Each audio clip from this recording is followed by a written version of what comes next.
ఈశ్వరో విక్రమీదన్వి మేధావి విక్రమక్రమ అనుత్తమో దురాదర్శ కృతజ్ఞ కృతిరాత్మవాన్. So first లైన్కి already చాలా మంచి రెస్పాన్స్ వచ్చిందండి. ఈ సెకండ్ లైన్ మీనింగ్ కూడా తెలుసుకోండి. ఈ సెకండ్ లైన్ ఎవరు తెలుసుకోవాలి అంటే, ఎవరైతే వాళ్ళ లైఫ్లో కొంచెం ఇన్కంప్లీట్గా ఫీల్ అవుతున్నారో, అందరూ ఉన్నా అన్నీ ఉన్నా ఏదో ఒక తెలియనటువంటి ఇన్కంప్లీట్నెస్ ఉంటుంది కదా, అలాంటి వాళ్ళకి ఈ శ్లోకం తెలుసుకోండి. అనుత్తము అంటే ఉత్తములలో కల్లా అందరికంటే ఉత్తమమైనటువంటి వాడు అని అర్థం. దురాదర్శ అంటే ఎవరు కూడా ఎదుర్కోలేనటువంటి వాడు, ఎవరు జయించలేనటువంటి వాడు అని అర్థం. కృతజ్ఞ అంటే మనం చేసే చిన్నపాటి సాయాన్ని కూడా గుర్తుపెట్టుకుని మనకి కృతజ్ఞుడయ్యుండి మనకి మంచిని చేసేవాడు. లైక్ ఎలా అంటే, తన స్నేహితుడైన ఉద్ధవుడి దగ్గర నుంచి పిడికెడు అటుకులు తీసుకుని తనకి కావలసిన సర్వసుఖాలు సర్వ ఐశ్వర్యాలను ప్రసాదించిన వాడు.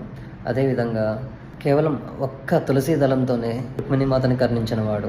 సో అలా మనం చేసే ప్రతి మనిషికి లేకపోతే ప్రతి జీవికి మనం చేసే ఒక మంచి కర్మ వల్ల మనకి ఎంతో అద్భుతమైనటువంటి ప్రసాదాన్ని అనుగ్రహాన్ని కలిగించేవాడు అని అర్థం.